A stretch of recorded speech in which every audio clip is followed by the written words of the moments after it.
the triggering of Article 50 is the prerogative of the British government and the British Parliament now. We will not, I will not, as a country, we will not intrude into that.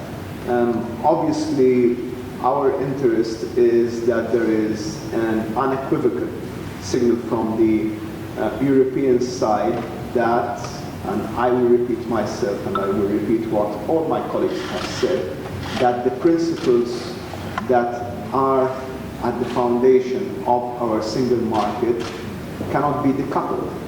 There is no way in which one can negotiate on freedom of movement of people in a different way that one negotiates on freedom of movement of goods, services, or capital. They must go together.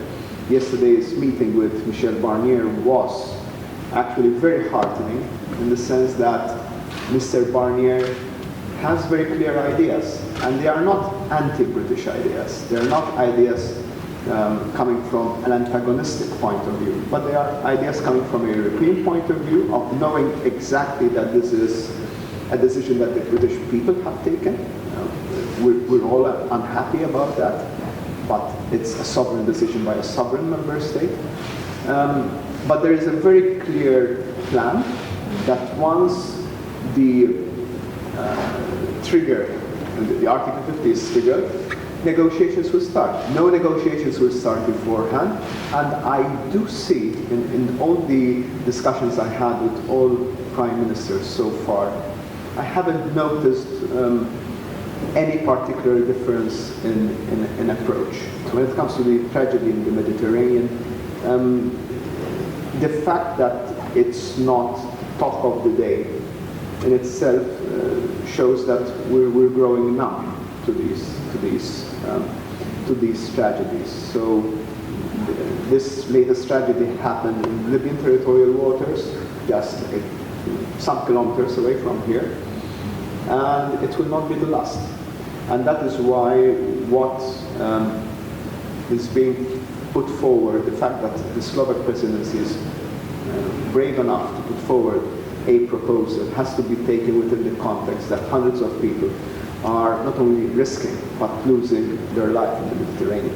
I think it's pretty obvious to everyone that Mark and my position are very much convergent on the issue of migration. But I do appreciate a lot that the Slovak presidency is learning from the past mistakes of Europe as a whole, of springing an issue just at the last minute, at the highest of levels, and then expecting prime ministers to agree or disagree, and that generates, if not conflict, if not disagreement, that generates a lot of acrimony. So this is being done in the right manner, going through the process, starting from our permanent representatives, going through the system.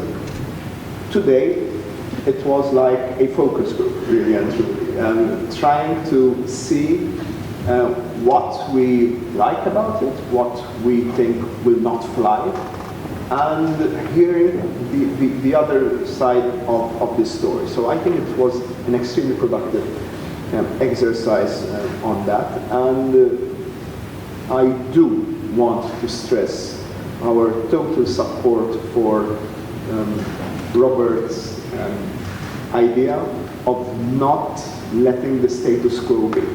I think the simplest thing that the Slovak presidency could have done is doing nothing.